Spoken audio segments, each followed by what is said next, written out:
Hi గారు, స్వాగతం our channel. ప్రస్తుతం మనతో పాటు దాము బాలాజీ గారు సీనియర్ జర్నలిస్ట్ ఉన్నారు. వారితో ఒకసారి మాట్లాడదాం. సార్ నమస్కారం. సార్ నమస్తే సార్, తిరుపతి లడ్డు కల్తీ వివాదంలో ఇప్పుడు సిబిఐ వాళ్ళు నలుగురిని అరెస్ట్ చేసినట్లుగా వార్తలు వినిపిస్తున్నాయి. సార్ మరి ఎవరిని నలుగురిని అరెస్ట్ చేశారు, ఇంకెవరెవరైనా అరెస్ట్ అయ్యే అవకాశం ఉందా? అటు జగన్ వాళ్ళ టీం అంతా కూడా టెన్షన్ లో ఉన్నట్టు కూడా కథనాలు ప్రచారం అవుతున్నాయి. సార్ మరి ఇప్పుడు ఈ ఇష్యూలో ఏం జరగబోతుంది?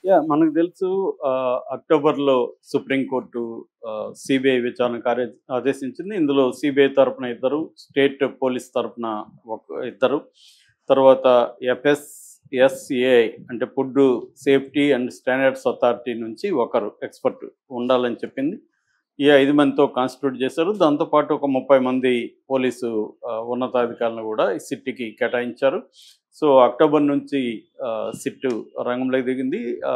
ప్రధానంగా ఇక్కడ మనకి ఏఆర్ డైరీ దుండిగల్ తమిళనాడులో ఉంటుంది. ఏఆర్ డైరీకి సంబంధించిన ఇది కల్తీ జరిగిందనేది ఆరోపణలు. మనకు మామూలుగా తీసుకుంటే గవర్నమెంట్ జూన్లో ఫామ్ చేస్తే జూన్ 16న శ్యామలరావుని ఈవోగా అపాయింట్ చేశాడు చంద్రబాబు. దాని తర్వాత జూలైలో ఇటు TTD lab and SMS lab వీళ్ళిద్దరూ కలిసి జూలైలో దీన్ని టెస్ట్ చేశారని చెప్తున్నారు. ఈ టెస్ట్ ఈ ఈ నెయ్యిలో కల్తీ జరిగిందని భావించి దీన్ని రిజెక్ట్ చేశారని శ్యామలరావు తర్వాత చెప్పాడు. సో రిజెక్ట్ చేసినాక దీన్ని NDDB నేషనల్ డైరీ డెవలప్మెంట్ బోర్డుకి సంబంధించిన కాఫ్ అనే ఒక ల్యాబ్కి పంపించారు. ఆ ల్యాబ్ ఒక రిపోర్ట్ ఇచ్చింది. ఆ రిపోర్ట్లో దీంట్లో యానిమల్ ఫ్యాట్, తర్వాత బీఫ్ టాలో అని చెప్పారు వాళ్ళు, beef టాలో and fish oil plus vegetable foreign elements అనేవి దీంట్లో కల్తీ జరిగాయని చెప్పారు. బట్ వాళ్ళు కొన్ని డిస్క్లైమర్లు కూడా పెట్టారు. అదేంటంటే కన్క్లూజివ్ కాదు. డిస్క్లైమర్లు ఏమంటే ప్రాసెస్లో జరిగి ఉండొచ్చు, యానిమల్కి ఇచ్చిన ఫీడ్లో జరిగి ఉండొచ్చు, దాని తర్వాత మాది కూడా ఫాల్స్ పాజిటివ్ కావచ్చు అనేది వాళ్ళు చెప్పారు. మామూలుగా అయితే ఇలాంటి జరిగినప్పుడు ఏం చేయాలంటే సెకండరీ ఒపీనియన్ తీసుకోవాలి. కానీ ఏపీ గవర్నమెంట్ కానీ టీటీడీ బోర్డు కానీ అది తీసుకోకుండా చంద్రబాబు ఏం చేశారంటే సెప్టెంబర్ 18న ఆయన NDAకి సంబంధించిన నాయకుల సమావేశంలో దీన్ని ఫట్టని అనౌన్స్ చేసేసాడు. దీన్ని జగన్ మీదకి వేయడానికి ఆయన ట్రై చేశాడు. సో దాంతో ఒకసారి గగ్గోలైంది. ఇటు వైసీపీకి సంబంధించిన SV సుబ్బారెడ్డి సుప్రీంకోర్టుకి వెళ్ళాడు. ఎందుకంటే ఆయన గతంలో బోర్డు చైర్మన్ ఉన్నాడు కాబట్టి. సో ఇది తేల్చమని ఆయన వెళ్ళాడు. చంద్రబాబు దీన్ని రాజకీయాలకు వాడుకుంటున్నాడని. అట్లాగే సుబ్రహ్మణ్య స్వామి వెళ్ళాడు. అట్లాగే ఇంకొంతమంది కూడా సుప్రీంకోర్టుకి వెళ్ళారు. వెళ్ళినప్పుడు సుప్రీంకోర్టు కూడా దీని రాజకీయ దేవుణ్ణి వదిలిపెట్టండి అని ఇండైరెక్ట్గా చంద్రబాబుకు వార్నింగ్ లాంటిది ఇచ్చింది.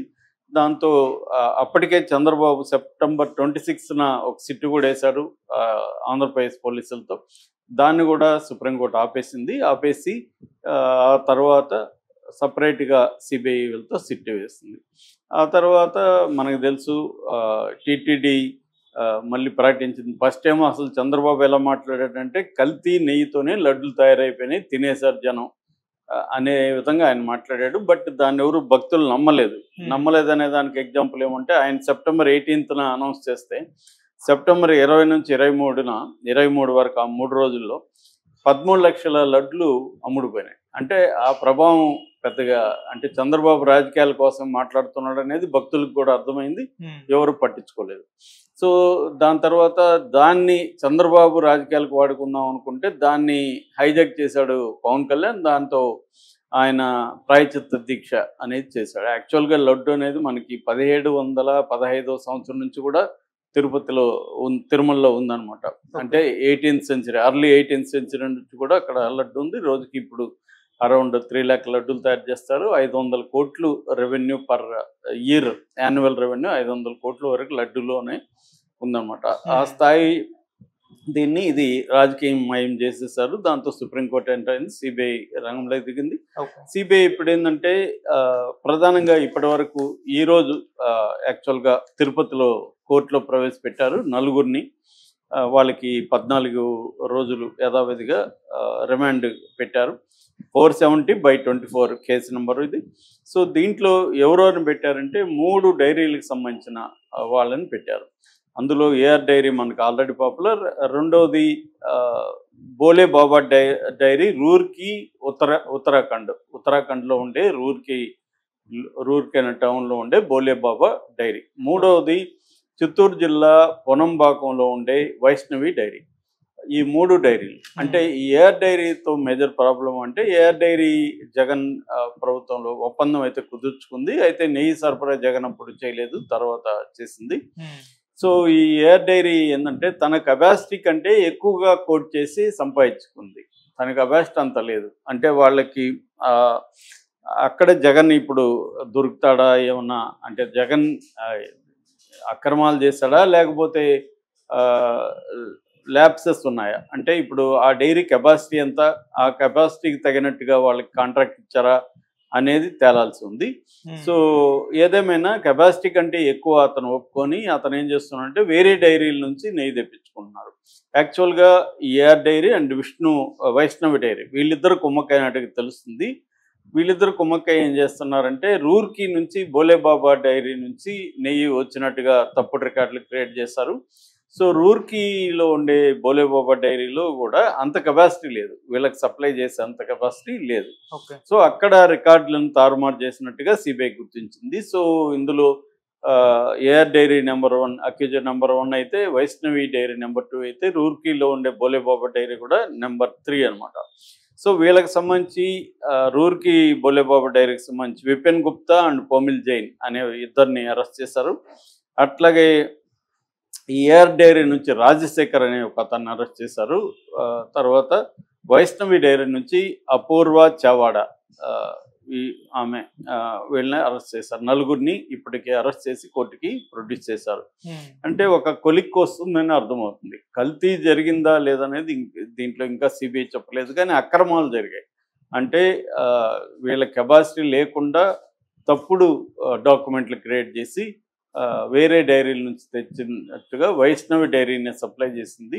సో ఈ రూర్కీలో ఉండే డైరీ కూడా కుమ్మక్కైంది. అంటే వీళ్ళ దగ్గర ప్రొడక్షన్ లేకుండా మామూలుగా కూడా ఏం జరుగుతుందంటే, అంటే నేను ఇది కోర్టులో ఎలా ప్రూవ్ అవుతుందని చూడాలి, ఎందుకంటే వీళ్ళ దగ్గర అంత ప్రొడక్షన్ ఉండకపోవచ్చు, చిన్న చిన్న డైరీల నుంచి కలెక్ట్ చేస్తారు. ఇప్పుడు ఆ మధ్య కూడా పిఠాపురంలో కూడా ఒక డైరీ ఇదే జరిగింది. చిన్న చిన్న వాటి నుంచి వీళ్ళు కలెక్ట్ చేస్తుంటే దాంట్లో కల్తీ ఉందని పిఠాపురంలో కూడా మనం కూడా వీడియో చేసాం. అలాగే ఇదేం చేస్తారంటే డైరీలు ఇచ్చినప్పటికీ వీళ్ళ దగ్గర మొత్తం కెపాసిటీ ఉండదు కాబట్టి వీళ్ళు మళ్ళీ అవుట్ సోర్సింగ్ ఇస్తారు, చిన్న చిన్న డైరీలకి ఇస్తారు. కాకపోతే ఏంటంటే ఇది క్వాలిటీకి సంబంధించిన ఇక్కడ చర్చ మామూలుగా అయితే. మరి ఇది కల్తీ చేశారా లేదా, వీళ్ళు ఇప్పటివరకు ఏంటంటే తమ కెపాసిటీ కంటే కూడా ఎక్కువగా కాంట్రాక్ట్ పొందారు, కెపాసిటీ అంత లేదు, తప్పుడు రికార్డులు క్రియేట్ చేశారనేది ఇప్పటి వరకు సిబిఐ చెప్తుంది. కల్తీ జరిగిందా లేదనేది సిబిఐ ఇంకా నిర్ధారిస్తున్నట్టుగా లేదు. అంటే వాళ్ళు అన్నీ కూడా ఒకేసారి బయటకు పెట్టకపోవచ్చు, 1 by 1. ఇప్పుడు నలుగురిని అయితే అరెస్ట్ చేస్తారంటే కొలిక్కి వస్తుంది. ఎందుకంటే మామూలుగా సిబిఐ కూడా ఏళ్ల తరబడి తీసుకుంటున్న కేసులు మనం అనేకం చూసాం. మనకు తెలిసిన కేసు ఉంది, వివేకానంద రెడ్డి కేసు 6 ఏళ్ళు అవుతుంది. సిబిఐ ఎంటర్ అయ్యి కూడా 5 ఏళ్ళు అవుతుంది. అది ఇప్పటి వరకు కూడా కేసు కొలిక్కి రాలేదు. కానీ ఈ కేసులో ఏంటంటే సుప్రీంకోర్టు